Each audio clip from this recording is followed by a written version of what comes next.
looking at what he had been doing coming in. And if he could flip the putter, it would be a different situation. And he flipped the putter, and it was a different situation. This is the Masters. This isn't Valero.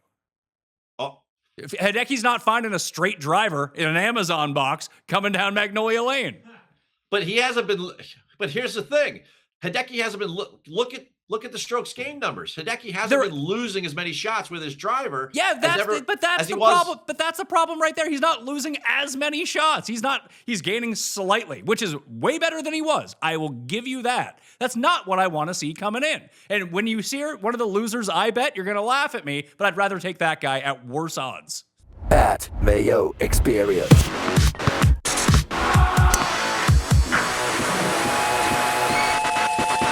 This is the final word on the Masters tournament. Keith Stewart from readtheline.com is at Augusta National. Well, not right now because he's at the Days Inn, which is apparently an upgrade from the Nights Inn, right? Pat, you have them in the correct order. Great to be with you from Augusta, Georgia. And man, it's been 2 incredible days over there at the National. Can't wait to get into all this. Are you the only guy on property wearing a tie at the moment?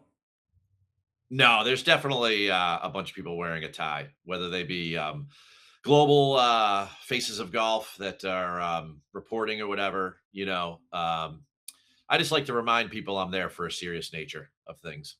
Well, this is not, this is a serious information show from you, but it also has me. So we're going to try to have some fun here. Who is the most interesting person you have run into on the grounds at Augusta so far? So the volunteers are from all over the country. So whether you're getting, where the press building sits, you have to get driven over to the golf course. The people that take you back and forth, they're all super interesting. The people that work the gate are super interesting. It's just everyone kind of like makes this pilgrimage every year annually to come in and volunteer for the tournament. And that is all pretty cool. All the people that serve you in the Bartlett Lounge where you eat, they're all hospitality students from like UGA and so they all have very unique stories. I love to talk to people. But certainly the most unique person that I ran into today was Bryson DeChambeau. His press conference was, as usual, off the charts. So I got a glimpse into our Golf Digest articles of fades of the week to win. Me and you both picked Bryson to fade to win this week. Yes. And I feel quite strongly about that, actually. So what did you learn from his presser? That he's very focused on the wind, Pat. In fact, I went through the transcript afterwards and he mentioned wind in, I think, 4 different answers and 7 different times. Just the wind and how preoccupied he was with learning about the wind at Augusta National and how he was using that as part of his strategy and setting up for trying to contend and win a green jacket this week. But it was all about the wind. If you go to the transcript, it doesn't matter what he asked him a question about. You could ask me a question about anything. I'm going to spin it to the wind.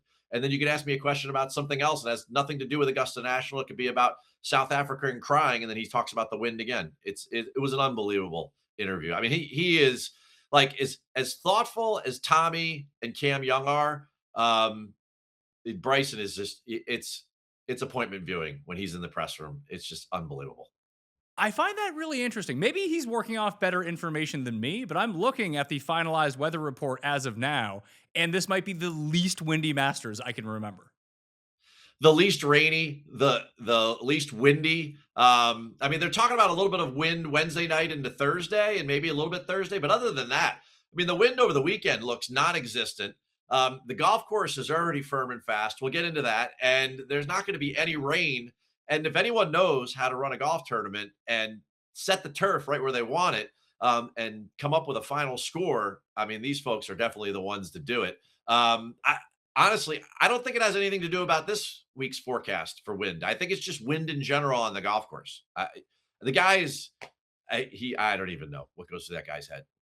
Hey, winning. He's been in contention each of the past 2 years. I wouldn't be surprised if Bryson ended up winning. It's that's just not where I want to put my money. I just don't think the iron game is there. That's really what it comes down to. I don't think that he has the iron game. It came up last year on Sunday. And he gets by basically on his driver and his putter because he hits the ball because he can gain so many strokes on the field with his driver, especially with the par 5s there and the longer par 4s but he spent all day they're like, so what clubs are you using now? He's like, mine. And they're like, well, yeah, we get that they're yours, but like who makes them? And he was like, I make them. Like he's doing like he's printing his wedges with a 3D printer, and he's talking about spin rates and wind again and moisture with the grass and all of this stuff. And it's like everybody else is rolling in there. You listen to Cam Young today, and he's just like, I took 3 weeks off because my game's good. I'm just waiting for the Masters. I won the Players. I'm ready to roll. Like that's the guy you want to get behind. This guy is talking about the wind and spin rates with irons that he's creating himself. It seems like a lot more information than you need. Well, that's interesting because you're a PGA professional. That Yeah. You have to think that the mentality for certain guys is different. Some guys clear mind, they strike the ball well. Maybe this is a part of Bryson's process that the more he tries to overcomplicate things, the more he's able to lock in. That wouldn't be crazy to think of that this is all just a part of his process. If that's the case, though, then you would think that he would, in all of these editions that he's been here, like the recent ones that he's played so good, that like he would figure out a way to hit his irons better. I mean, he hasn't gained strokes against the field in what, 3 or 4 with his iron game and 4 or 5, chipping and pitching around the green. I mean, that to me, you talk about being a PGA professional.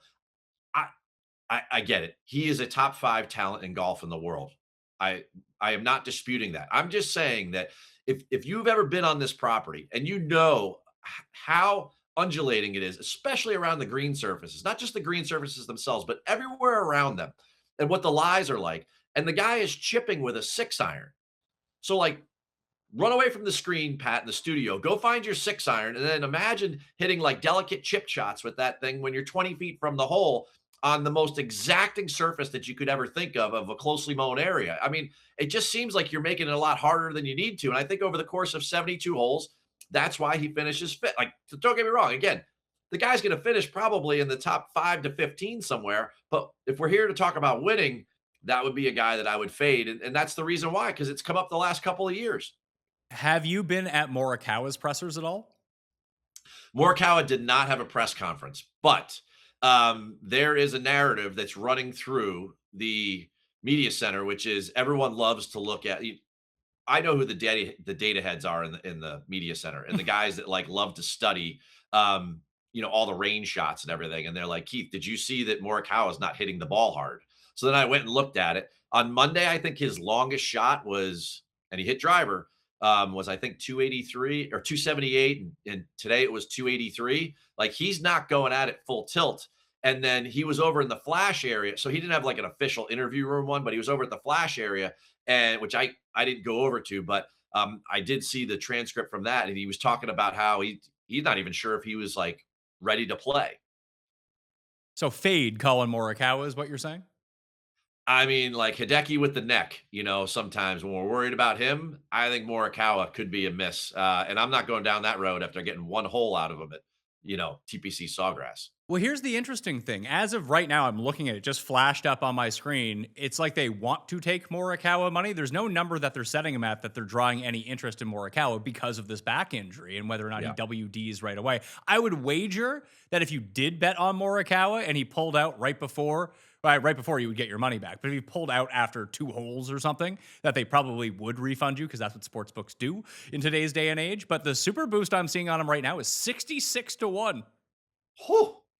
I mean, I'm just waiting for him to play a couple rounds so I can get him head to head live.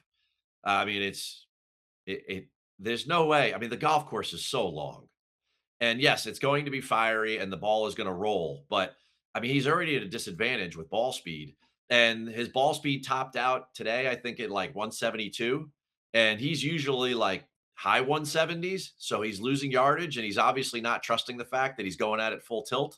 I mean, this place, you've got to be, it's been evidenced so many years over and over again. You have got to be feeling really good about your game. You are not going to drive down Magnolia Lane and find an Amazon package waiting for you on the front stoop of the clubhouse, which is like, hey, here's my iron game. I'm going to find it down here. It's not happening. Like this place is designed for the best players in the world to be tested throughout the bag. And you better bring your game with you. You are not getting it here. I mean, they got everything in the merchandise shop, but it's not sitting there next to the gnomes, Pat. You are attending a fireside chat with DJ later on this evening after you record with me. Yeah. But what are your expectations for that? I expect that, Claude, the third is the one hosting it. So I think that that's a heavy lift on Claude. And not only that, but the reason I could do this first and then go to that is because DJ's at dinner right now. You know what dinner he's at. So the thing doesn't even start, like the fireside chat doesn't even start till 9:30. I guess DJ's sleeping in tomorrow. You got me. I don't know. But like, seems like if you were here to win the Masters, you'd have better things to do with your time. It's just information, folks. Take it for what you will. Is there anyone that you've seen speak so far that has either enhanced your opinion of their chances this week or detracted from it? Enhanced or detracted? Like well, Bryson, Bryson detracted. Rory enhanced for sure.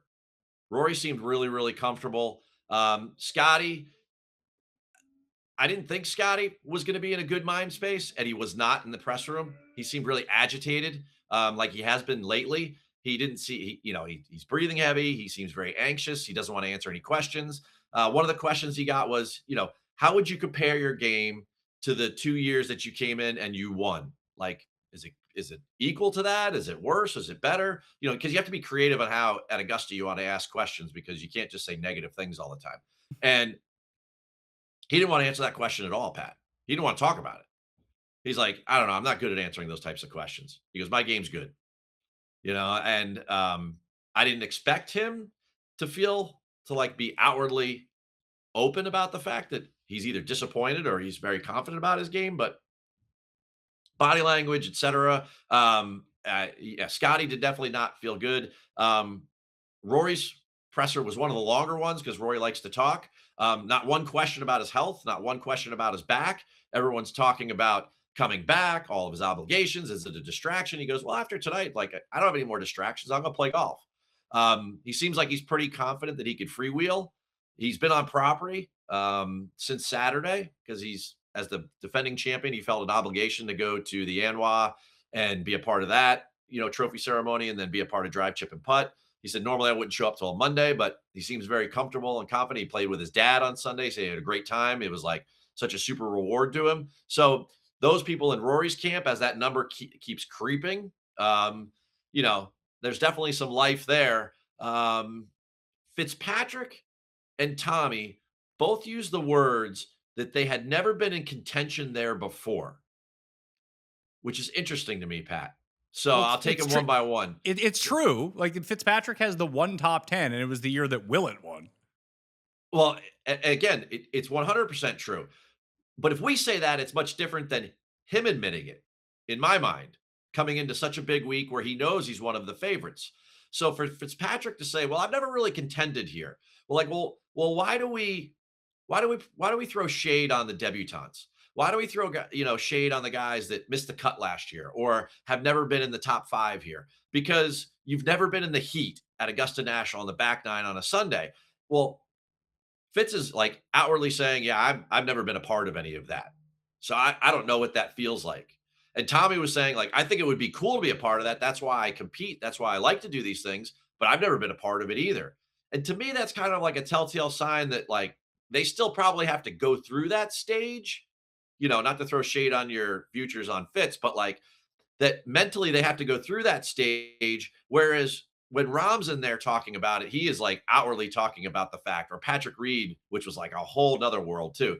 But Rahm's in there and he just seems so focused. They try to, the European reporters are there. They're trying to spin it to DP World Tour news. He's like, guys, it's Masters week. We're not talking about that. We're talking about the fact that I'm playing well and I'm going to play very well this week. And let's be honest, he's had 3 months off. He discussed this a lot in his presser.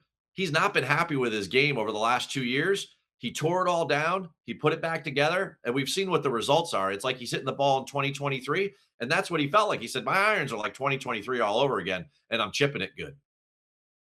And that makes sense. He's the most bet on person at the Masters right now. He's went from the 5th favorite to the 2nd favorite. He's right at 10-1, a little bit higher, a little bit lower, depending on where you're looking. Like, would you, if someone asked me this question to ask you, if you just had to rank 4 players, no odds, no price, the 4 players you think come 1, 2, 3, 4 on the Masters leaderboard this week, who would they be? I mean, I did it for Golf Digest. And it came out yesterday. So number 1 was Rahm. Number 2 was Xander. Number 3 was Scottie. Number 4 was Rory. Those are the 4 best players. in the world. What about Ethan Fang? I'm sorry? What about Ethan Fang? Well, I thought, you could throw a Fitz or a Cam Young at me or something like that because of recent form, but like that was the order I put them in. And Bryson was 5 if you're looking for where he was. So I honestly do think Cam has a very good shot at this. I think he's in a very good headspace. I asked him a question today in the interview room about the impact of his Ryder Cup experience had on, all of his success here in 2026. And he gave a super answer about all of that. He goes, man, that Ryder Cup's like nothing I've ever experienced. He's like, it was crazy. He goes, I've never been on the first tee and been so nervous that like as nervous as I would be coming down the stretch with like 3 holes to play. But he goes, that's what I felt there. And he goes, in that heightened sense, he's like, has allowed me to, I think, be better prepared for things like the Players. And we saw what happened there. The guy pipes at 375. If he's in a mind space like that, and he just took 3 weeks off because he's like, I can't get any better, like going to Houston or San Antonio, then like Cam Young's super live. Because in his presser, I have this theory that I think you have to play aggressive at Augusta National, very similar to Sawgrass. And by aggressive, I mean that you don't have to be super long in order to win here, although it's an advantage, but you have to take driver out and you have to attack this golf course in certain ways, especially when there's certain pin positions. And Cam Young can do that with his driver. And he spoke openly about that today. He was just like, hey man, if I'm hitting my driver good, then I think that it gives me a huge advantage in attacking a lot of these greens and some of these pin positions when you have time to score, because Augusta will let you score.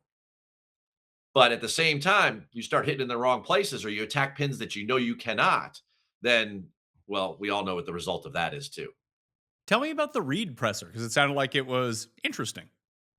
Oh, so first of all, you get the whole parade of, Justine and some other girlfriends all dressed in like hot pink and everything, sitting in the back, like watching the presser. And then, Patrick sitting up in the front talking about everything. And, people's narcissism, has infinite bounds. It's unbelievable. Like you could tell that Reed feels really good about his chances this week because every question he got asked, he didn't listen to it whatsoever. He didn't answer the question and he just spun it into like, hey, I really love this place. It's an honor for me to be here and I'm playing really good right now. I like my chances this week. And it's like, hey, Patrick, what do you think about this? He's like, what do you think about the Champions Dinner? You know what? I'm playing really good this week, Pat. And I think that it's like, here we go. So he's basically a politician running for office. Just pivot to some stump speech. Pivot to stump speech. I mean, with Bryson with the wind, it was Reed just being like, I love this place. For some reason, I play really well here, and I'm playing really well right now. So he was like, basically like, field, beware. He's like, I'm coming. And he and there were parts of the presser where he was like, talking about last year. He goes, I didn't have my A game last year, and I finished 3rd. I was like, whoa, here we go. I was like, this is back to Doral back in the day. He's like, when I'm a top 5 player in the world, remember that press when he won there? And it was like, whoa, like right afterwards. So like when Reed's in that mode and he feels that, that's the type of way you want to roll into this thing. You don't want to be deflecting questions or thinking about the wind or 3D printing your irons, in your Airbnb, like the night before you're playing. It just sounds like you're a part of big golf media who hates anyone from Live, Keith. I'm not going to lie to you. I was just telling you, I think Rahm's the favorite to win, flat out. Last I checked, Pat, he's on Live. He is on Live. Although it doesn't really feel like he is on Live, because whenever you see him, you just get, even though all this stuff is going on with the DP World Tour and paying fines, and yes, he's been playing on Live for like 3 years now, it never really, because he wasn't a part of the Gen 1 part of Live, that he and Hatton don't really feel, to me, like they're a part of Live in a weird way.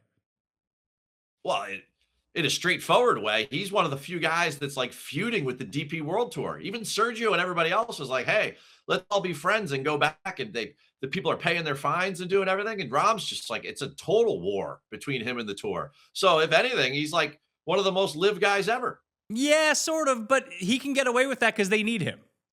They don't need Sergio. They need Rahm. Well, you're right. Yeah. Like when you're still one of the best 5 players in the world, this is the stuff you can do. When you're the 600th ranked player in the world, you don't have much of a leg to stand on at that point. Spring's here, which means I'm trying to fix everything. Diet, schedule, clothing, but not sleep. Because honestly, that was the easy part because of HELIX. I used to deal with all of it. Waking up sore, overheating, feeling like I didn't actually sleep even after getting sleep.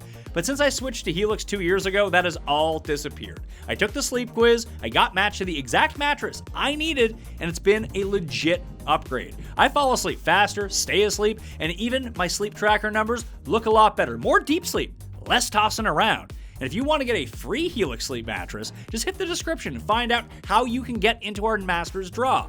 HELIX is award-winning, ships straight to your door, and you get a 120-night trial to make sure it's right. Right now, their spring savings event is 20% off site-wide. So go to helixsleep.com/Mayo and upgrade your sleep. It's the easiest win you'll get all year. I do want to talk about the course conditions, though. What do they like it, and how does it differ from other years that you've seen it? Coming in, it's super firm. You can feel it walking around. It looks as if you're watching practice rounds, you're watching balls hit greens. It's like medium bouncy coming into the green, so they're preserving them. They also love to throw a twist on the field, and a lot of guys will mention this in their press conferences or when you're in and around the flash interview areas. Guys that have been here before all know that Monday, Tuesday, Wednesday are seldom exactly the same as Thursday.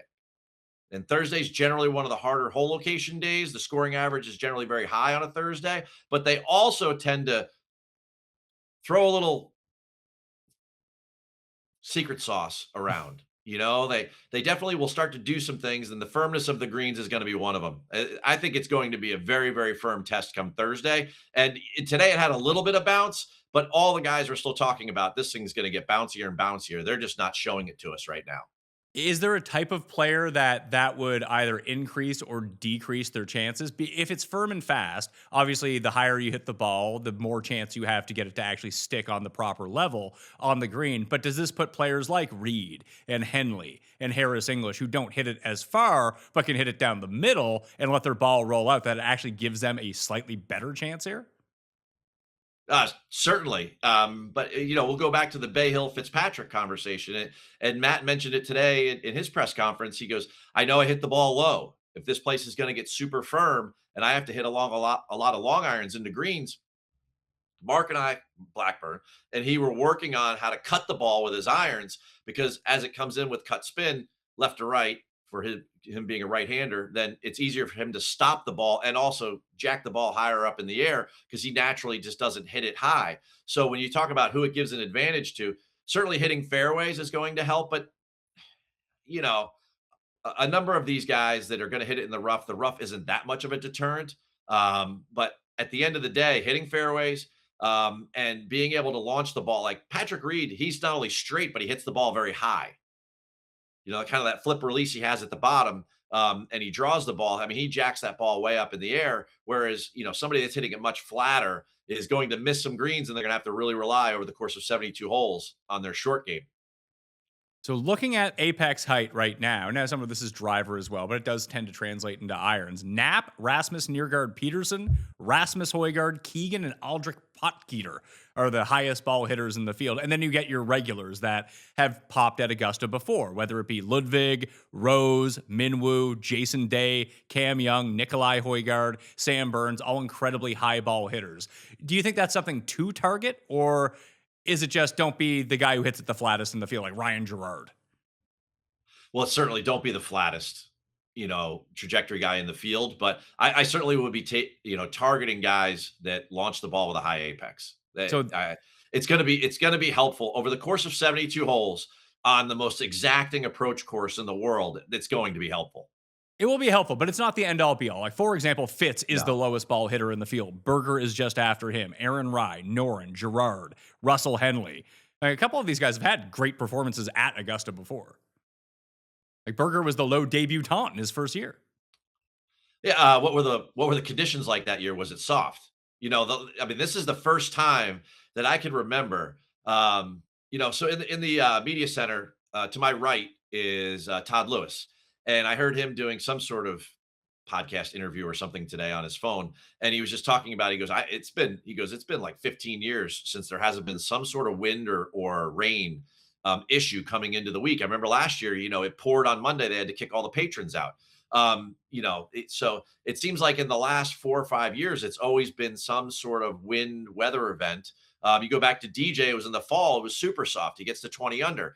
This is the first time that, Rahm's year, they had all those weather delays where Brooks had the lead and then Rahm, hunted him down there at the end. It was super cold and they were all just like, it was like 50 degrees and they were playing, at 7,500 yards, which was like probably like 8,000 yards with the temperature. So I think this is the first time in a while we're going to see the place like really be racing. So it's going to be interesting to kind of see how the lower trajectory guys handle it. Well, the year that Berger ended up inside the top 10, he came 10th in his debut, was actually, again, the Danny Willett year in 2016 when there was, it wasn't extreme wind conditions on the weekend, but got pretty gusty on the weekend. And you saw Fitz get inside the top 10. Lee Westwood, Soren Kelson, Brandt Snedeker, along with DJ, JB Holmes, and like Justin Rose, Jason Day, all the highest ball hitters in the world, too. So there was a mix of guys that year who pieced it together. And just because you hit it low doesn't mean you're not going to putt well or hit your irons well or drive well. That's why I'm not too concerned about Fitz at all, because the way that we even saw it at the Players, just when he has that shot off, I mean, it didn't work out on the 72nd hole because it just went too dead straight, but he can just kind of hit that low burner, and that's going to roll this week.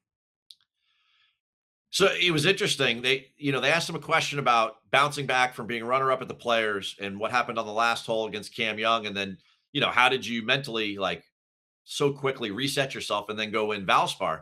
And he goes, well, the guy in front of me hits it like 400 yards. He goes, I went from hitting it. I was going to hit a 5-wood and a 7-iron like I'd been doing all week. He goes, and now I felt like I had to do something. And I got out of my game and my element and I went and pressed. And then where did I do? I hit a drive in the trees and then it didn't work out. He goes, so that was actually kind of easy for me to rebound from that because I just didn't do it. I made a bad decision. It wasn't like I made a bad swing or I made a bad decision. So he talked about that. And I think that if Fitz sticks to what he's good at right now, and he's patient, Matt Fitzpatrick's going to contend. I mean, he's playing that good at golf. I just think over the course of 72 holes, he has to play, marginally better than some of the guys that are equal to him, like a Cam Young, and just hit it higher. I just set the rabbit hole filters to long to very long course, hard to very difficult conditions, dry weather as well. And it gives you some interesting players over the past 3 years who have done really well in these conditions. Obviously, Scottie, Bryson, Morikawa, Rory, Victor's up there, Brooks, Xander, Cam Smith, Patrick Reed, Ludwig, Tommy, Henley, Rahm, Harry Hall, shockingly enough. That's only 2 rounds. But if you go with the extreme low sample size, the leader in all of this is Rasmus Njergaard Peterson, who was another one of those high ball hitters that we talked about. Well, I mean, look where he won the Australian Open. Yeah, down there at Royal Melbourne. I mean, there is no more difficult of a surface. I mean, it's the same architect as Augusta National. So, when you think about it, you could see the correlation there for sure. Would he be someone that you would think about either as like a sleeper play, a top 10 play, low debutant play? Because all the oxygen is going to be sucked up by Goddard and Bridgman as the low debutant. Do you think looking past them might be a move here?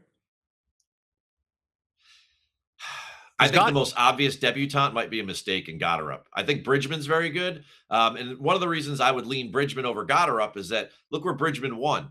There's a huge, we do this all the time, week by week. We'll do things where we're at TPC Scottsdale. And we're like, there's this huge correlation between TPC Sawgrass and TPC Scottsdale. Look at all the guys that have won the Players and then win over here at Scottsdale. But then we never flip it, right? So it's like when you're talking about Augusta National or when we get to Riviera in LA, we're always like, oh, the guys that play good at Augusta National always play good at Riviera. Well, how about the guys that play good at Riviera? Do they play good at Augusta National? Of course they do. So Bridgman playing so well there and something fitting his eye, to me makes him probably a better pick than Rasmus Njergaard Peterson. But you bring up the fact, I hadn't thought about the Australian Open connection and the correlation that just popped in my head there. But that is a pretty good one because there's a lot of similarities between those two golf courses. 18-1 Rasmus Njergaard Peterson as low debutant this year, whereas Bridgman's 5-1, Goddard is 4-1. And throughout the whole weekend, as he's playing, um, you know, open the bottle of wine, let it breathe on Thursday, and you see that he has some form of aptitude for the golf course. And then, I mean, the live betting, applications there for Friday, Saturday, Sunday. Now you've got something you're like, hey, maybe this is why he's good here. And then you can jump all over that and make a little cash too. Other guys at the Australian Open at Royal Melbourne this year after Neergaard Peterson. Cam Smith was second. Siwoo was third. Adam Scott was fifth. Matt McCarty was eighth, who I believe he was the low debutant last year. Matt McCarty out of nowhere last year killed it at Augusta. The other one, Carlos Ortiz, was eighth in that tournament as well, who was in the field this week from Live. And he's like the one Live guy. People don't even realize he's on Live. Yeah. He's there's probably 3 or 4 more that are just like him, And Tom McKibben's in the field. So, well, there's 10 this year, 12 last year, 10 Live players this year. Well, they lost Brooks, they lost Reed, and Phil's not playing. So it's still 13% of the field are Live players. But most of the Live guys are like Bubba Watson and Charles Schwartzel, guys with legit no chance of really doing anything unless they have the greatest putting week of their careers again 15 years later. Ortiz and McKibben are like still actual players at this point. Like Ortiz just finished top 5 of the U.S. Open. That's why he's here. Yeah, well, I was just going to bring that up. I mean, Ortiz was excellent at Oakmont. And I mean, he was ball striking the heck out of it last year on Live leading up into that. And then he just killed it there at Oakmont. It was great.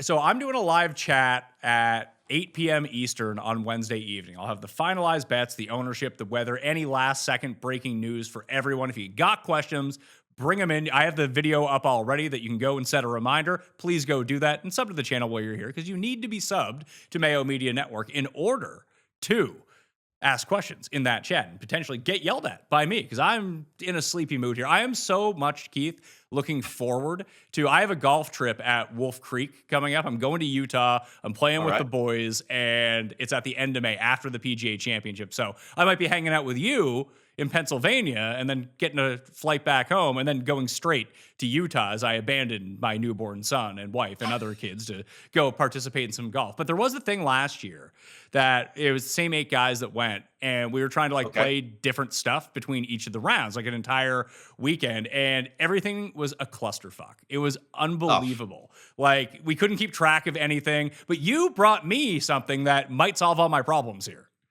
Okay, so I've run thousands of golf tournaments. I mean, it sounds like hyperbole, but it's not. I mean, between all the ladies' days and everything else, all the sweeps events on Saturday mornings, I've run a zillion golf tournaments in my PGA career. And there has never been, and I did a lot of that during the smartphone age. And there has never been an app where you could just track what you were doing. And then I came across this just a little, like about 2 months ago, this app, Wolfhammer, unbelievable, Pat. Okay. And the best part about it is it was started by like golf bettors, and it's for golf bettors. So if you love to bet on golf or just, bet within your group, bet multi-group, do all of those things, this app is the easiest thing to download. You download it, and, we reached out to them. They want us to talk about it because as a PGA professional, this thing's fantastic. The things that it does, and one of the most popular games right now out there is Wolfhammer. And a lot of people are playing that. A lot of people are learning more about the hammer aspect of it through TGL and everything. But a lot of folks are playing that game. And it's not just that game you could play on there, Pat. You could play like 18 different games. You can play Nassau's, you can play Vegas, you can play all these different games. And it's really, really unique. You go on a guy's trip like that, it tracks things. Nobody ever wants to be the guy at night that has to do all the scoring. That's it. No one wants to be the guy like writing it down, and like inevitably one guy in one of the groups just is going to forget to do something, and then it's like, oh, now we have no idea. You just need one guy in every group that's going to program it in the phone, and you just run with it. And the stuff that they're working on, I'm not even sure if I'm supposed to mention these things, but we live in a world of AI, and it's going to start to be able to handicap. Like if you and I, whatever our handicaps are, it's going to use GIN, which is the handicap system, the USGA handicap system. You guys probably use the RNA. Do you use the USGA handicap system in Canada, or do you use RNA? Well, we wouldn't use the RNA. We're not in Britain. Yeah, but okay. It's the United States Golf Association. I'm not going all Trump on you here, but I'm just saying. We have our Golf Canada system, man. Okay, so we're our own standalone country. Don't worry about it. Well, okay, fine. You know, the RNA governs like Australia, and that's its own standards. It's its own continent. There's a point in all this. Anyway, this is the thing. If you program in your scores, they are going to do an update soon where AI will allow you and I to have a match and it will handicap us. And then we can go out and it's going to give us odds, not just handicap us like by strokes, but it's going to give us odds. You can bet hole by hole. You can do all of these fun things on the app. But like the basics of it all is it's got like 18 different games on there that you could do. If let's say your version of Wolfhammer is different than mine down here in New Jersey, like you could program in like the different elements of your game versus what you guys do up there in Canada. It's the coolest thing. I'm so happy as a PGA professional that there's finally an app out there that's easy to use, right? Like people want to bring out their phone and they want to play music or something on the golf course, but they don't want to keep score. Throw the pencil and the scorecard away. Doesn't matter if it rains anymore. You can use this thing. It's super easy to use. It's super fun, and I'm so happy to like that you when you guys are gonna be able to use it when you go out to Utah. I sent it to the group chat, and everyone's favorite feature is that you can video trash talk through the app. Oh, yeah. It's push notifications. Yeah. It's awesome. If you use code Masters Extra Month when you download Wolfhammer right now, the link is in the description. Go check it out. That'll let you know that we sent you. How about some bets? You ready to bet on the Masters? Because I have my Masters menu of bets here. Unless you want to sell me on something else. Well, I tell you what, I just got to tell you one more thing about that. You could even send push notifications from home. Like if I don't get to play because I have got to go like to my daughter's volleyball tournament or something, and you guys get to go play for that day, it's just crazy good fun. I mean, it's social, it's fun. It's the way golf should be these days with a little technology, but a lot of fun. Masters bets. Do you want to go or do you want me to go? I'll tell you where my leans are. Okay, give me your leans. All right. So, top of the board, Xander. Definitely heavy lean there. And the other one at the top of the board, and I don't know if you're going to call it the mid range or whatever, but Cam Young. Two places I'm definitely picking at the top of the board. Okay.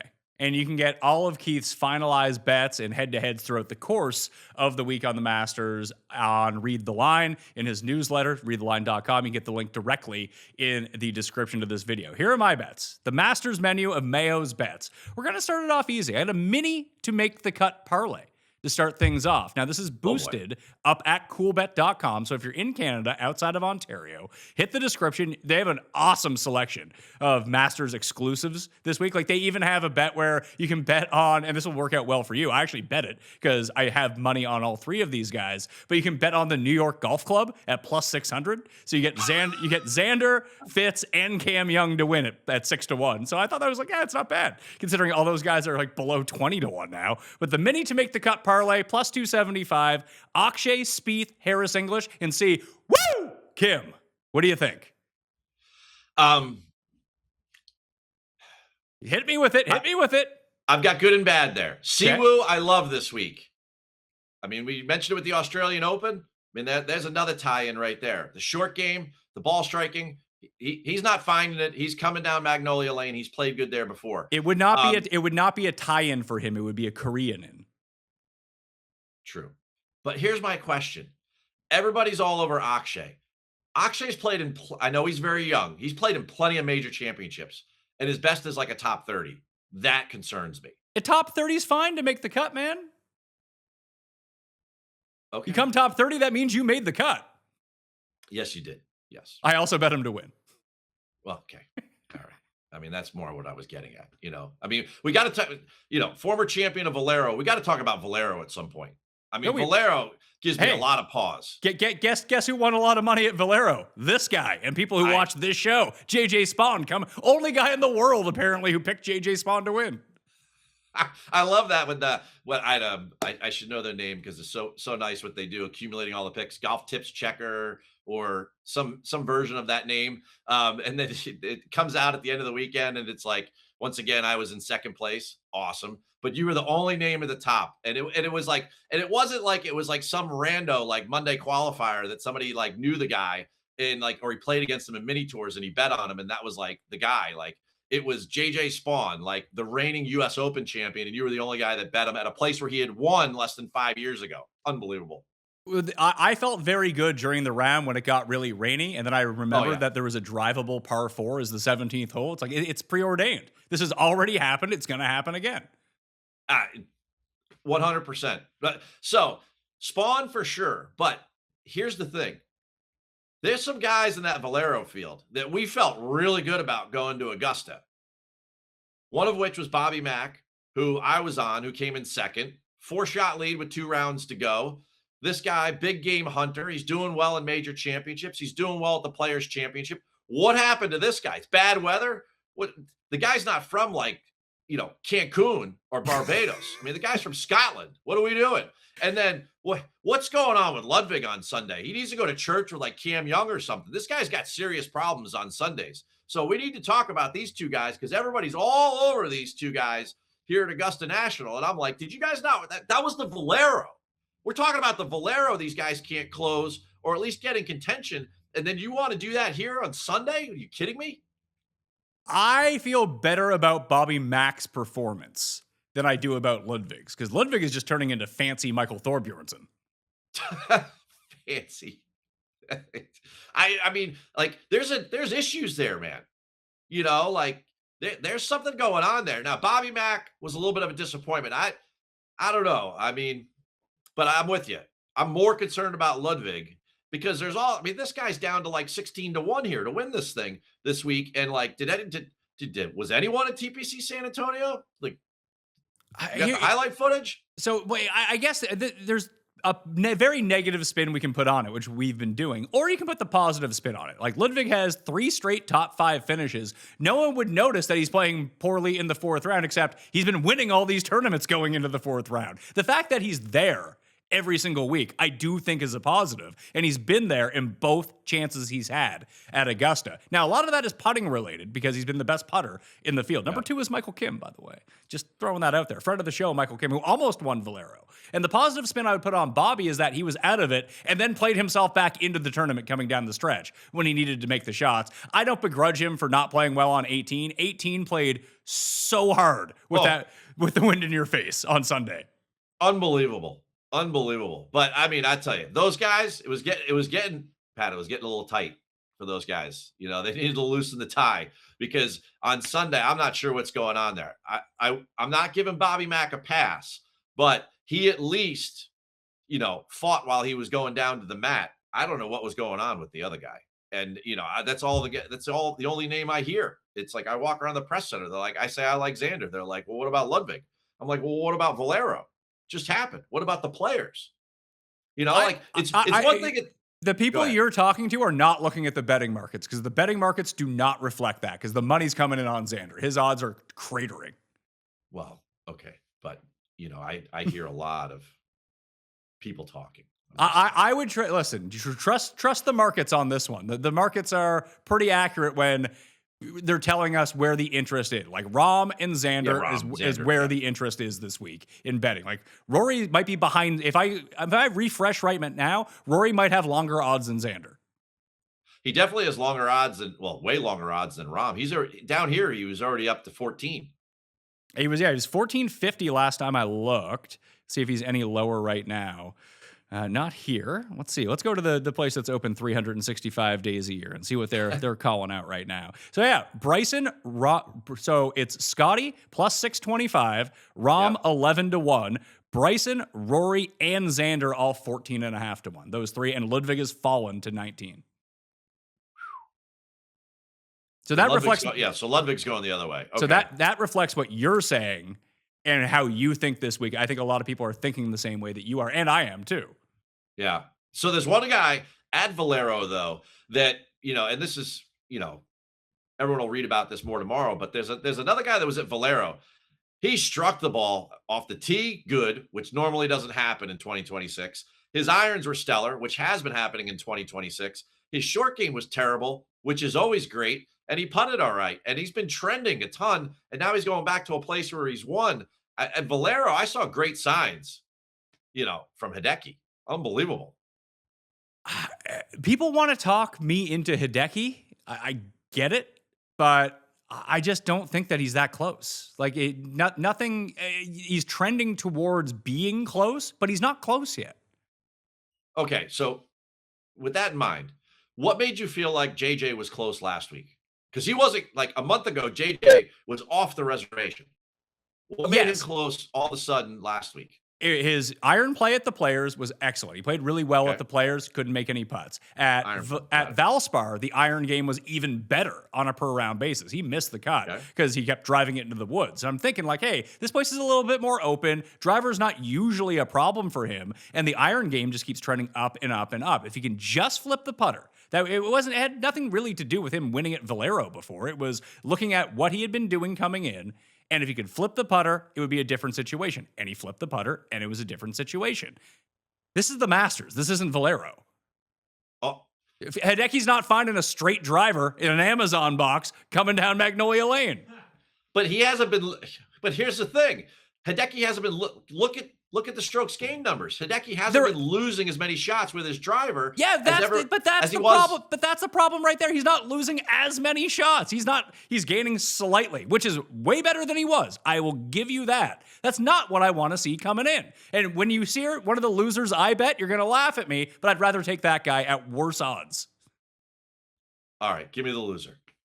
The 3 bets I have to win the Masters: Xander Schauffele, 18-1, and you can still get the 27-1 at Coolbet if you're in Canada outside of Ontario. People want to fly to Canada to bet this, but it's still up there. It's the PME Super Boost for the Masters. We're all rolling in money if Xander wins. You can get that link in the description in Canada outside of Ontario. That's one. 24-1, Cameron Young. I'm going with you. I got the same 2 picks as you. 28-1, Tommy Fleetwood to win the Masters. Oh, I tell you, Fleetwood looks good, man. I know.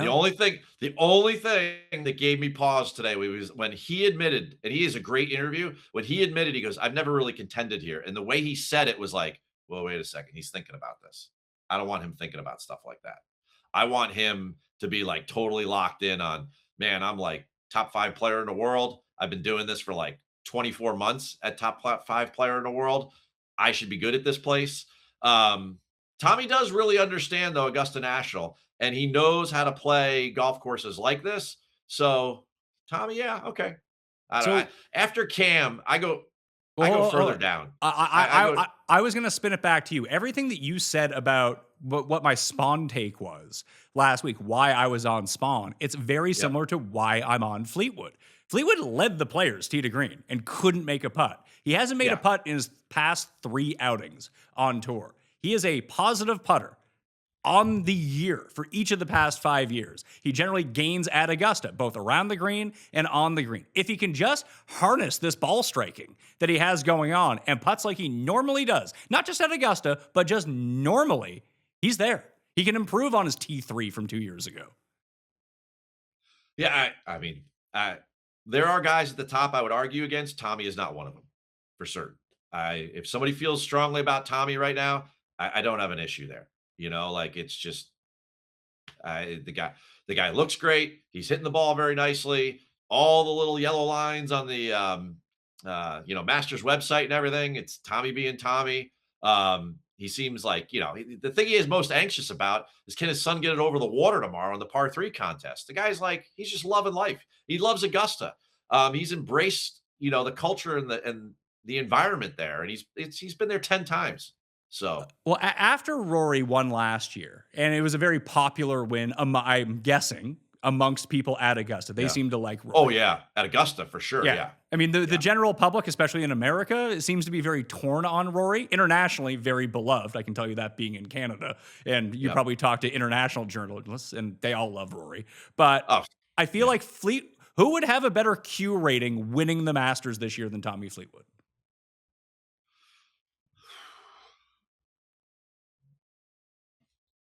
Cam Young.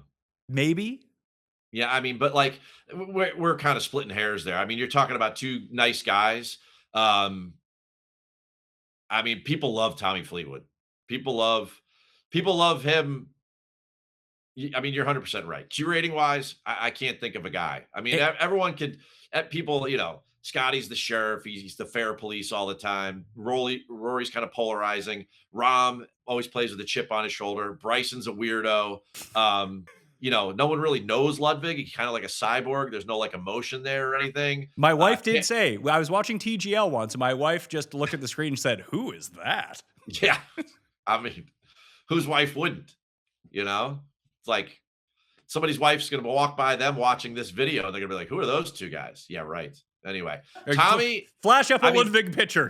Keep the women. Yeah. I mean,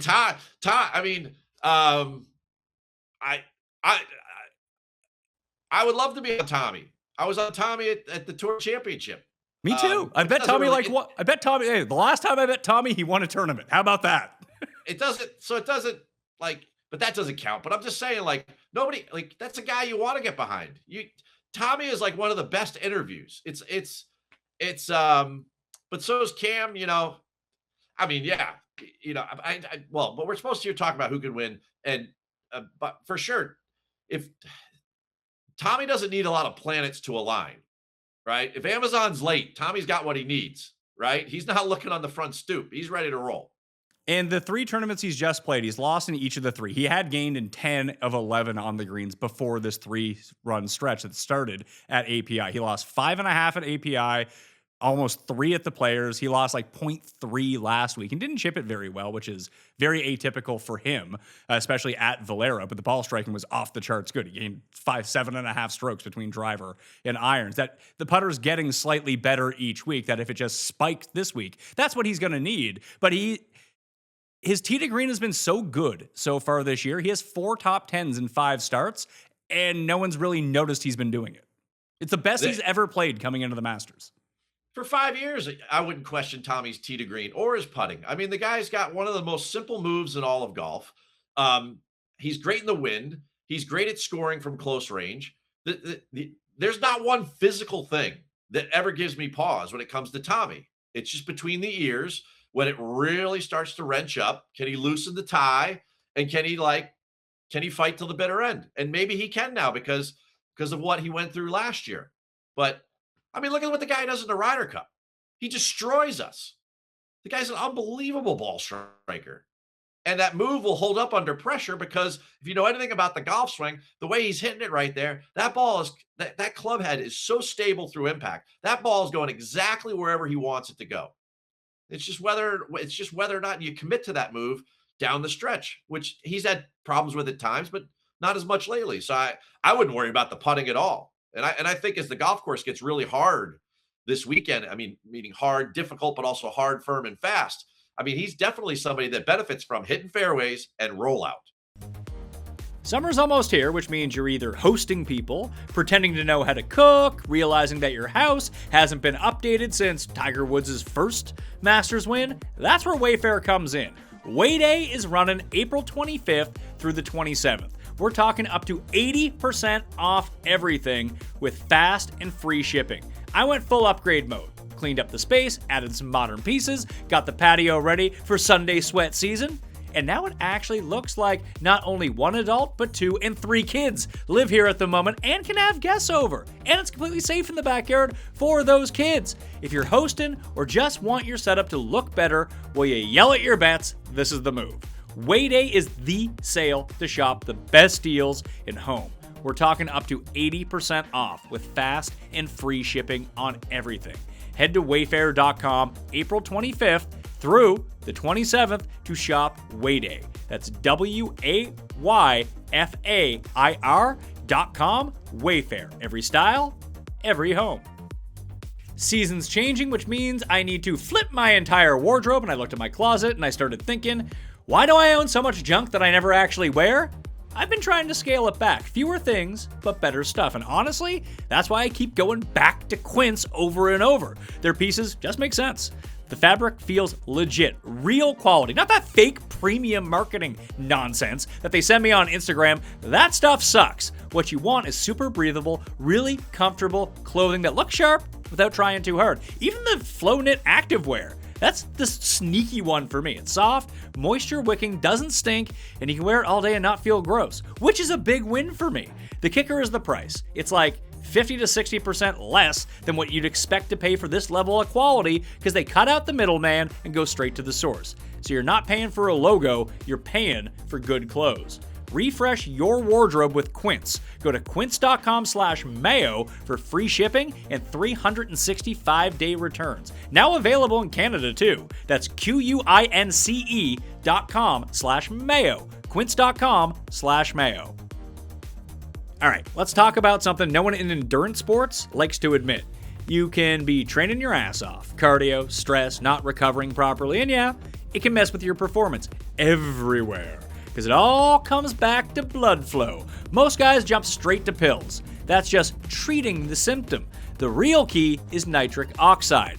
That's what controls circulation, endurance, and yeah, performance. That's why Joy Mode actually makes sense. It's a natural booster that supports nitric oxide production, not the fake pixie dust stuff. Just tear open a packet, mix it like an electrolyte drink, and you are good to go. Use it when you need it, or use it daily to raise your baseline. Think of it like training. One dose helps, consistency changes everything. If you want to support sexual performance the same way you support training and recovery, naturally and intelligently, Joy Mode has a deal for my listeners. Go to tryjoymode.com/mayo or enter Mayo at checkout for 20% off. Joy Mode, the electrolyte packet for your dick.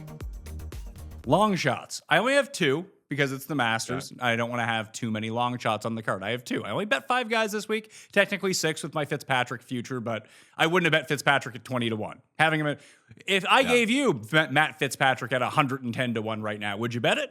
Yes. Yeah. So we're in on that. That number no longer exists, so we'll move on. He's in a class of his own. If a player of that caliber is 100, just take it at 100. At 100-1 in this field, and he has Matt's resume coming in, recent CV, by all means, give it to me. Yeah, so this is why people need to watch the future bet show for the majors in December. No one cares about golf in December, but good info on that show every now and then.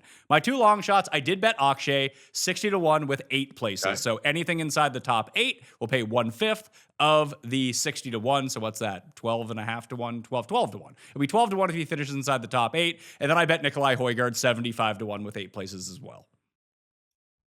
I got a question for you. Speaking of long shots, right? How do you feel about placement markets on Thursdays? Like the first round leader top markets? 5, top 10.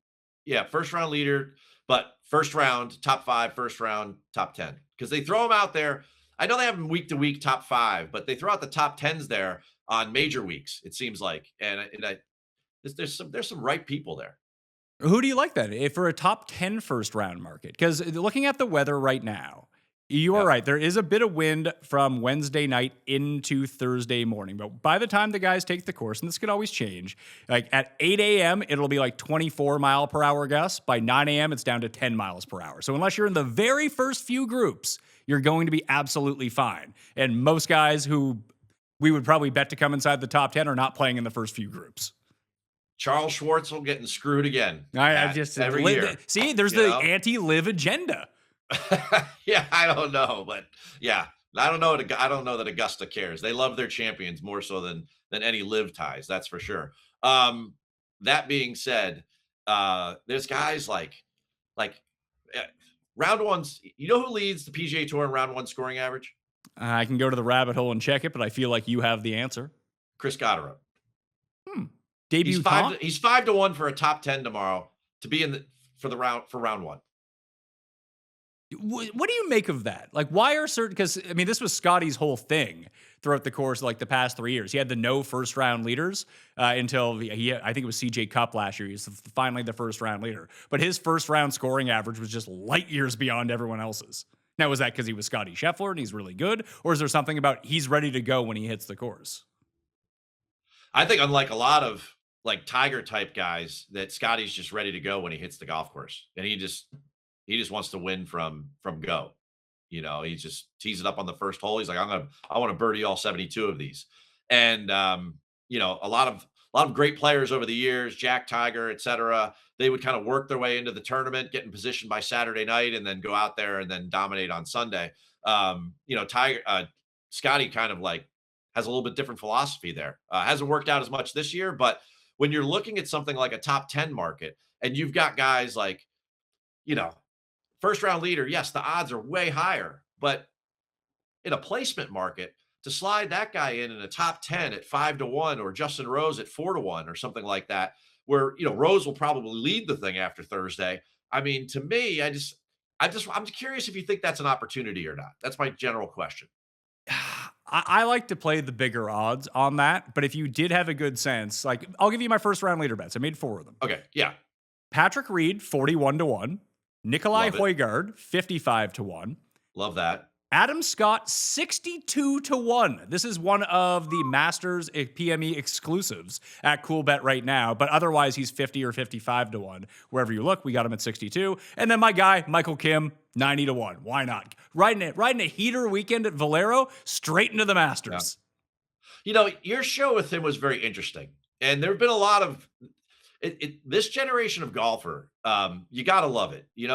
I've seen all sorts of content where guys are walking through the holes and everything, and it's all super thoughtful and everything. But, Michael was great with you going through the different holes and talking about what he's concerned about. And there were a number of times where, like, you brought up stuff and he's like, yeah, I'm not thinking about that. He's like, this is what's going on here, and this is what happens here because I played here and blah, blah, blah. And that kind of content, I think, is like super infectious. And I mean that in a good way. Like I think that helps not just bettors, but people really, like, I think betting has helped people engage better with the sport when they watch it, because we bring up stuff like what you need to do in order to win. And then when guys don't start doing those things, people are like, well, of course that guy's not going to win today because he can't chip and putt, like, oh, okay.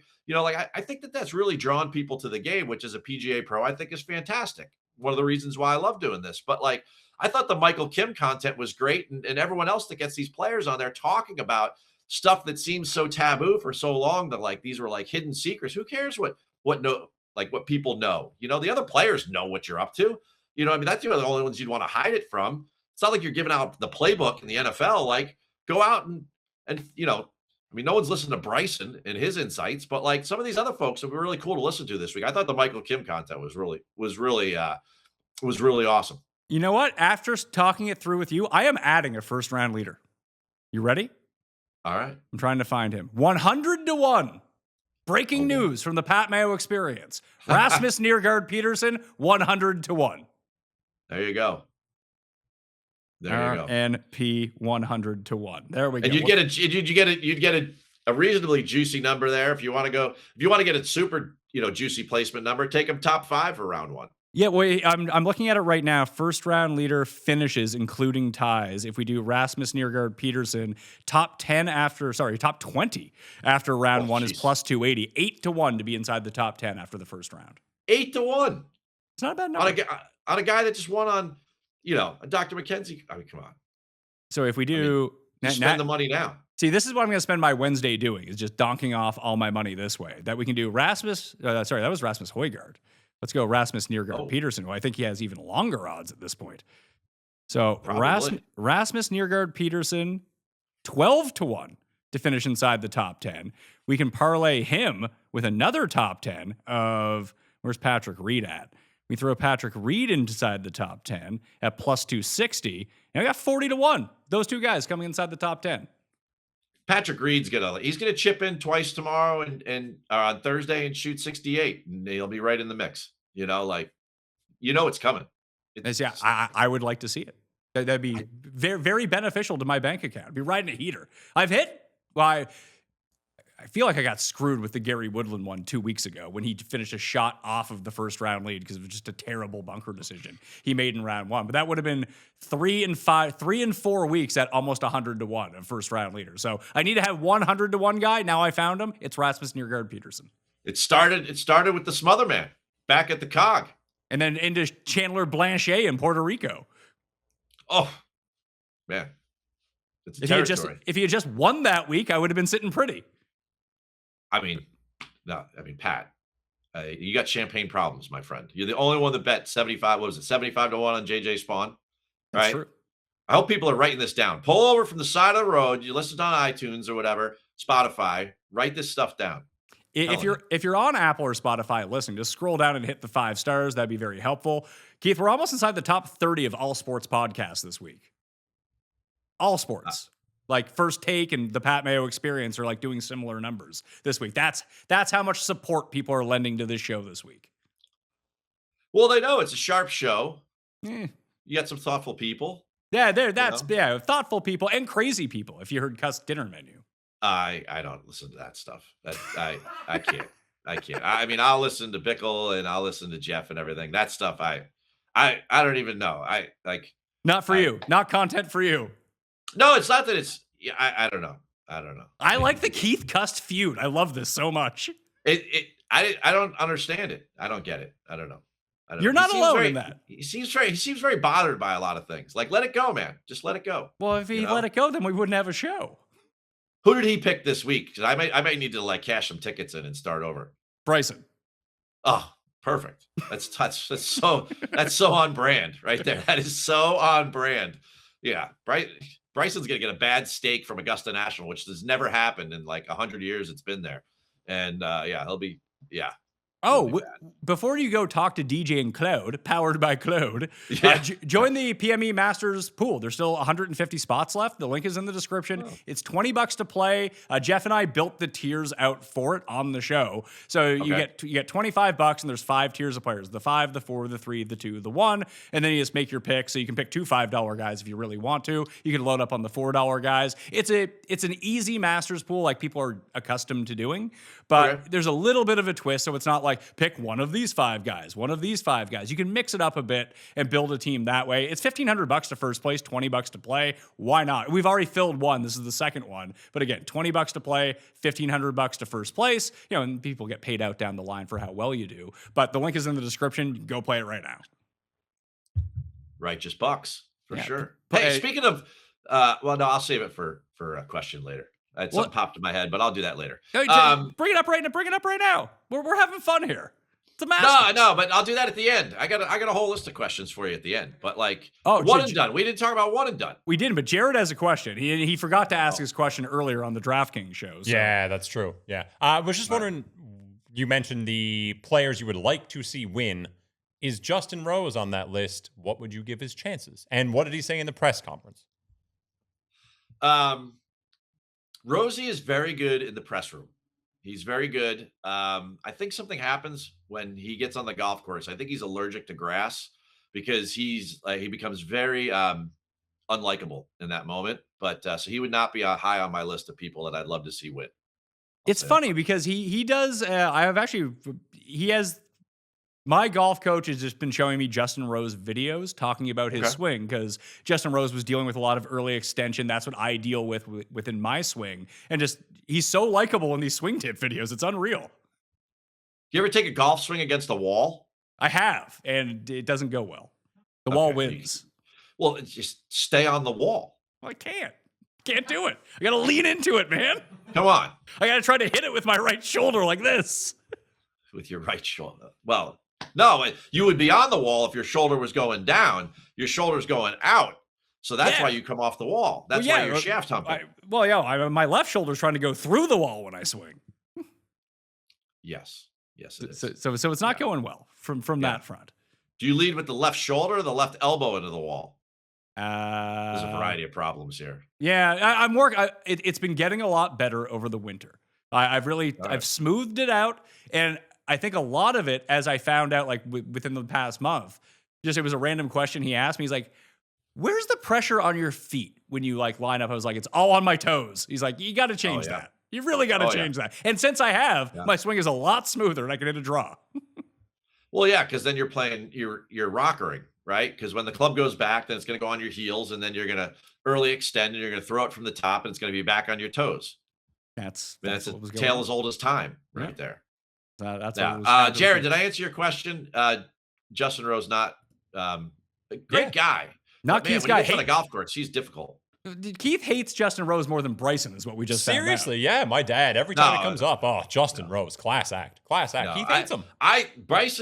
Pat has the perfect description for Bryson, and that was that Bryson is in this wonderful spot. If you love Bryson, go watch YouTube. But otherwise, we see him 4 or 5 times a year, and that is plenty. That's my quota, It keeps him. I actually think being on Live keeps him popular. Oh, 100%. Like I just said, you're spot on with all that. Yeah. And he's a fun guy to send. Like if Liv is hitting the parts of the world that are underserved, be it Australia, South Africa. I think that's been one of the good things about Liv. And Bryson's a fun ambassador to send because part of his brand is like yucking it up with the fans and making a big spectacle. And they'll love that. Like he'll gain fans for life because of that. I mean, keep in mind, if you're going deep on Bryson this week, one and done, winning, top 5, the whole Monty. The last time we saw Bryson on a golf course, he was crying.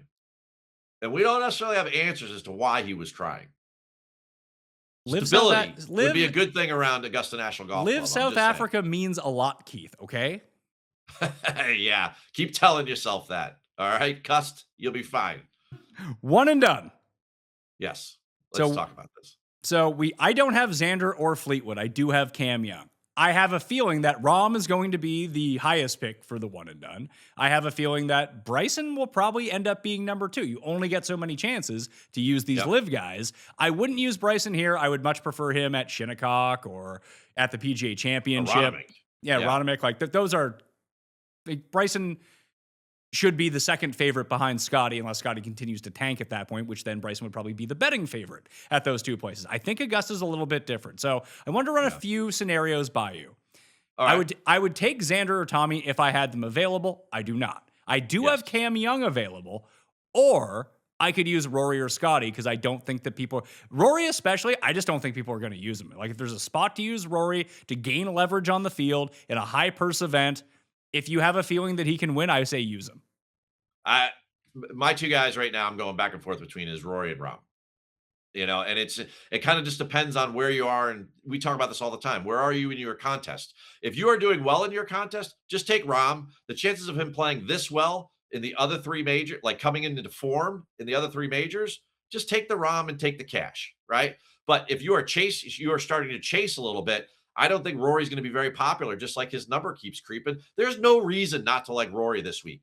And this idea that there's these trends out there, like, some guy put a trend out there. It was like, 10 of the last 10 winners had one start in the United States. That was me. That was me. Who's making this stuff up? That was me. I know it was you. That's why I said it. I had to narrow the list from 7 to 3 because Rahm, Bryson, and Patrick Reed all fit the criteria. So now everyone knows how the sausage is made. They're like the trends coming into here have been the absolute comedy this year. Like there's so many different things that the different trend things that keep coming up. Like you can make up a trend about anything going into Augusta. We've been coming here for 89 years with the same exact field over and over again. It's wild to me. But that being said, I think Rory looks good on the range. Rory looks really comfortable. He's like, I got to get through my speech tonight at dinner. Then after that, like, I could do no wrong. There is going to be an outpouring of emotion for Rory. That took him 17 tries to win this thing. There's going to be an outpouring of emotion and support for him tonight in that room with all the guys that are there. There's not going to be any drama there because there's no Tiger and no Phil in the room. So it's going to be like he's going to be the center of attention. Ben Crenshaw is going to be holding court. He's going to make the night all about him. It's going to be super nice for him. The guy's going to be glowing going to the first tee on Thursday. He has every chance in the world to do well. I mean, I think no one's even looking at this guy. There you go. So Rahm, Rory, and Xander would be 1, 2, 3 in your one and done power rankings, with the game theory of Rory being the lower owned play. That if I'm in 22nd of 50 in the $1,000 one and done right now. Like I need a good week. I would assume most people are using Rahm, so I'll use Rory. Yeah, I mean that makes perfect sense. And I think Rory will do just fine. Have you looked at the 3 balls yet when you saw everything come out? I've looked at some of the tee times. I didn't like some of the pairings for some of the guys that we have, to be honest with you. Well, what do you mean by that? Off the top of my head. Who's Xander playing with? Xander is playing with Fitzpatrick and Bryson. Yeah, there's one right there. Don't like that at all. Don't like that. Okay, and the other one, I think Cam Young's playing with Rory and Mason Howell. And Mason Howell. Mason Howell, who cost me a bunch of money by missing the cut on the number in Houston. Yeah, so, I still love those guys, don't get me wrong, but when, I love it when there's, just a total vanilla pairing for your outrights, And certainly if for some reason they get stuck together, even better, because there's such a thing as a hot group. And if a group gets going, or one guy gets going in a group and he like drags the other rest of the group along, that's a real thing out there on tour. But I don't want my guys with distraction people for 2 days. But it'll be what it is. It's a small field. Well, I have two of my first round leaders are playing together. Michael Kim, Nikolai Højgaard, and Zach Johnson are a group. Woo! Zach attack. I'm gonna imagine what that fireside chat would be like tonight. I'd be asleep in like 30 seconds. Here's a group that can get hot. Reed, Fleetwood, and Akshay all playing together. Oh my God. That group right there. What's the over under on subpar scores in that group is I'd say 2.5. I'd take the over. I think that all three of those guys have a great round one. I think no. The over under for the total threesome is going to be like 13.5. Those guys are going to make a zillion birdies. I see. I like to hear that. Now I'm oh yeah. Now I'm kind of mad that I didn't bet Akshay as first round leader. Yeah. I mean, I could see that group really. What time do they go off again? Reed goes off pretty early, doesn't he? They're at 9:55. They're right before the Bryson group. Oh yeah. Yeah. How about the dead fish group of DJ, Shane Lowry, and Jason Day? One of those guys is going to play well this week, and it's probably going to be Shane Lowry because literally I have not heard his name all week. Well, if I have anything to report from DJ tonight, then I will be certain to call into the chat tomorrow, and I'll let you know. but don't hold the phone lines for me. So I'm just looking at a few here. So this one's really interesting to me. There's the VJ, Matt McCarty, Rasmus Højgaard group. Like VJ's not going to win that group. Like he's 63 years old at this point. It'd be hilarious if that's how you lost. The 63-year-old dude beat you. But so it's McCarty versus Rasmus Højgaard really in a head-to-head if you take DJ out. Højgaard's plus 115. Matt McCarty's plus 140. I know he's playing bad golf right now, but that's a pretty good number. I don't know. I don't ever do three balls, but I do like your rationale there. For sure. I'm just trying to find if there's any soft spots in some of these. Like, I don't like Alex Noren this week at all.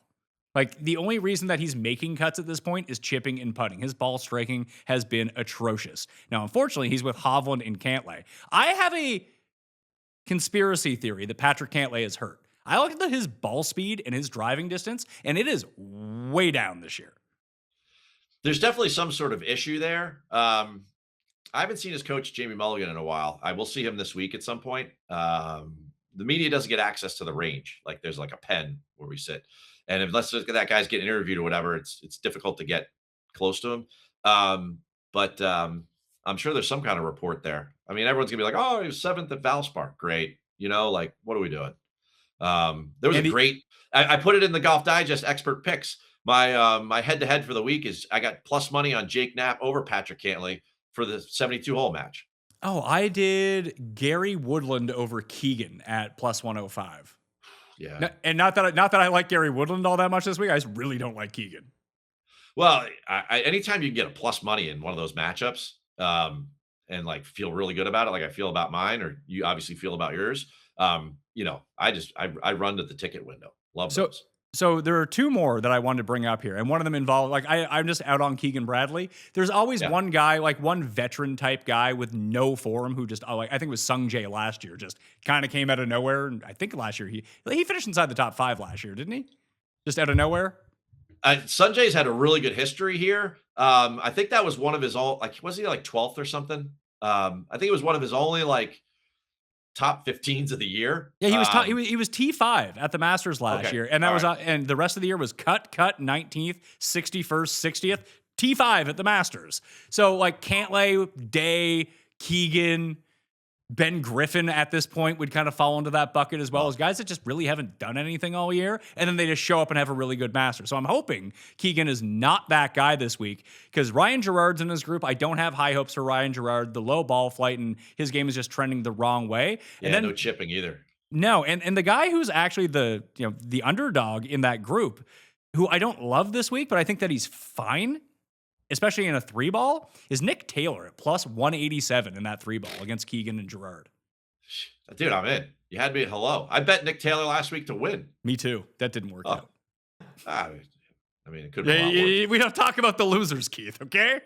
Well, I mean, JJ Spawn. Bobby Mack lost, right? I've had 6 runner-ups this year. There's only been 12 events, Pat. Hey, Keith, I'm telling you. 50% of them I've had a runner-up. You're in Jersey. You need to start playing that top 3 market that I'm in.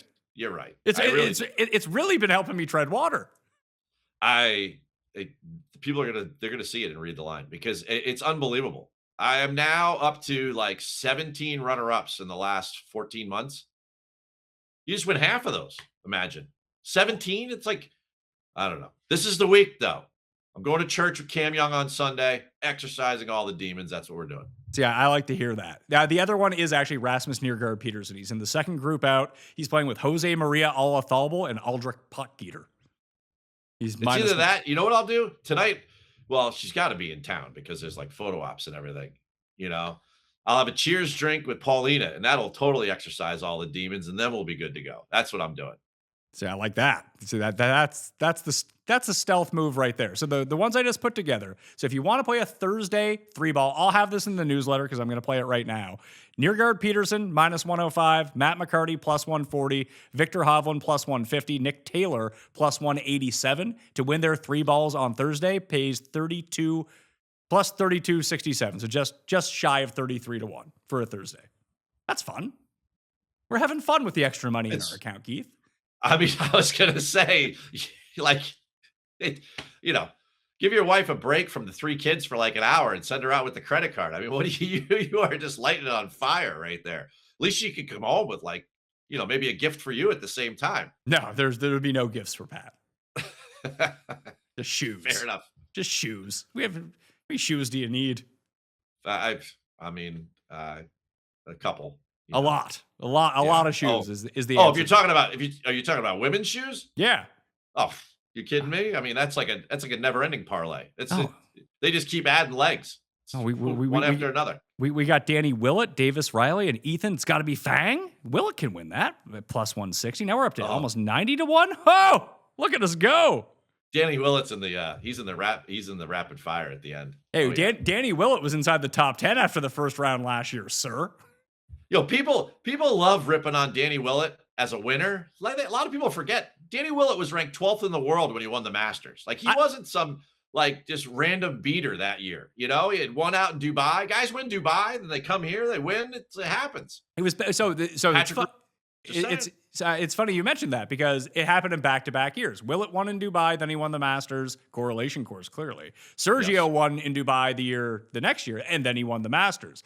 And then the following year, Hao Tong won in Dubai, and then Cuss made him his pick to win the Masters, and he missed the cut. Oh, he's lucky he's alive. I mean, this year we got Patrick Reed won in Dubai, and he's heading in. How about he's just the first-round leader? Wouldn't that be nice?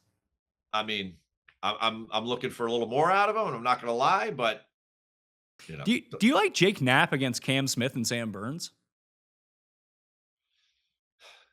Yeah, I mean, all signs point towards he should be the favorite in that group. And he's not. He's the slight favorite in that group at +160.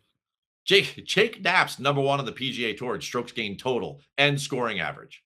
Yeah, but no one memo to the field. Like the guy's playing pretty good.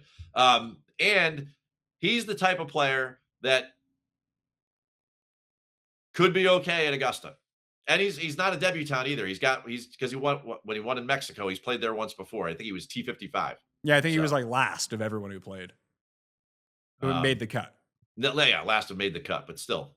Yeah, made the cut. Made the cut in his rookie year. It's pretty good. Not nothing. All right, beat BJ, beat Charles, a couple more drive-bys on Charles tonight. Yeah, just wait. Is there a way that I can pick on Charles on these 3 balls? Charles, Grazerman, and Ryan Fox is only +150 in that group. I like Ryan Fox this week. I don't know how Fox he's had a decent history here. He played here like 3 times? Oh, no, we had Ryan Fox. We're up to 220 to 1. Now we're cooking, Keith. Oh man! If this podcast goes on any longer, I'll have DJ pick somebody. He'll probably pick somebody in his own group against himself. Smart move. You can rig that one. That one works out. You got the rapid fire questions for me? I do. You ready? Yeah, let's hit me. All right, here we go. First one. Favorite hole at Augusta National? 13. I said the same exact hole. That's funny. I got asked that question and I said, I love 13. A lot of times you get to see 3 shots. There's short game. I love that whole. Anyway, Michael Kim, when I did the show with him, had the best anecdote about that. He's like, I am going to go practice at the range right now. I had to find a spot on the course where the ball was above my feet, and I have to start practicing that shot right now. He's like, I couldn't do it last year. I tell you what, go back in the day, 25 years. So I'm down. It was my first winter working at Isleworth, and I'm picking the range that night, and Tiger's down on the back of the range, and he's hitting these shots. He's hitting these big sweeping hooks with his 3-wood. And I go down and I'm like, hey man, like, do you need more balls or what do you need or whatever? And he's like, hey, watch me hit a couple of these. So he's hitting them. He's like these massive sweeping hooks, and it's March and late March, and he's hitting these sweeping hooks. And I'm like, why would you ever use that shot? And he's like, well, you ever played 13 at Augusta? And I was like, not yet, but now I start to see where you're going with all of this. So yeah, it's like guys do that all the time. They situationally practice, the ones that win. So Michael Kim, he's onto something there. Good for him. There is a situational player. Maybe if it just, as long as it comes through in the first round, I will take a Michael Kim 90-1 first round leader. But that's right. I like 13. Did you see your boy Joe Adoni, who's a part of Read the Line on the Preferred Lines podcast, put out that if you had to make par on one hole in tournament conditions with Sunday pins, Blickle, Tambo, and I talked through this, and Blickle had a very strong take. I still have a strong take on it, but I want to hear what you think the answer to this is. Save your life to win $100,000. You got to make par on one hole at Augusta from the tips, tournament conditions, Sunday pins. Sunday pins? You answer my question. I'm 16. Not even worried about the wind like Bryson. I'm going 16. See, it is 16. Thank 16. you. 16. Sunday pin in the gully for sure. The only reason I wouldn't say 16 is if it's like the front right pin or the back right pin, because then you're going to 3-putt because you're just not used to that. But I mean, for me, that's probably like a 7-iron or something like that. What's the hole like? It's 170 yards. So my answer was 12 or 16 because I think when you're, especially in those conditions, and like you're actually good, I'm 8 handicap. That if I can limit the amount of shots that I have to take, I get that I could be dead, but I'm dead on most holes anyway. I think that, like, because Blickle's like a +2 handicap, that he's like, it's number 8. It's not even close. Like, you can have a bad shot on number 8 and still have a wedge into the green if you really had to and try to 2-putt. I understand that, but like, it's just too long for me. Number 8. Because he's like, you can flare it off to the right on your second shot. You're probably not long enough to get to the bunkers anyway. And I understand the reasoning, and that's probably like the right answer. But mine would just be, give me a flat lie on a tee box where I can hit a 7-iron or I can hit an 8-iron and just hope I hit a good one. Even if on number 8, you have to understand this. Like, that hole is what, like 580. Even if they put the tee up and they put the pin, the whole location was on the front edge of the green, you're still doing like 570 straight uphill. You're right. There's no way any of us are catching those bunkers, not even Bickle, right? So, and even if he pounds one, right? Maybe he leaks it into there, right? But then you're hitting your next shot up, and I don't know. I think I would stay away from the par 5s seem dangerous. Well, a lot of people, nobody wants to hit like Michael Kim doesn't want to hit the approach shot on 13 for the third one. And then like what most people don't understand on 15, it's not that it's just downhill, but they mow that everyone's like, oh, they mow the fairways backwards. So like the ball doesn't roll out. How about when you're hitting an iron and you're trying to hit a wedge off that thing and like hit it, like just nip it off there, and that's into the green. Right? Like people don't even realize that stuff because they usually hit it fat or they thin it or whatever. Like hit that thing off the turf and you have some turf interaction and all the grass is always lying into the face of your club. I mean, come on. Like you don't want to hit those shots. Put me on 16. I'll be alive. $50 pays over 10,000 on that 3-ball parlay, by the way. Over 10,000. So when Jeff and I are doing the recap show on Thursday evening live on Mayo Media Network, hopefully we can all celebrate together. I'll put it into the newsletter as well. That three-ball parlay, the 6-leg 3-ball parlay. Let's go, Danny Willett. Win me some more money, Danny. All right, we got through one question. We're humming here. Okay. Number 2, Jim Nance. Yes or no? Yes. And I never realized this about Jim Nance, but I saw him at March Madness when I went in 2010. Big old bald spot. Never realized that. Oh, in the back, yeah. Like I was sitting up in the bleachers and I saw him. I was like, Jesus, Jim Nance is not a bald guy. I was like, no, he is. But I like Jim Nantz. He's my friend. He's friends to all of us. All right. Better. Hello, friends. Better Masters champion, Danny Willett or Charles Schwartzel? Danny Willett. I hit both of them, but I love Danny Willett. All right. Least favorite hole at Augusta National? I'm going to say 7 because for the life of me, I can never remember what 7 is. Oh, I love 7. I just, in my mind, I can't picture it. It's the one that's just like, it's a blank spot. When I see it, I know it, but I just can't remember it. Pompous, which I don't even know what kind of flower that is, but yeah, I always remember 7. I love 7. First Masters memory for you? Ooh.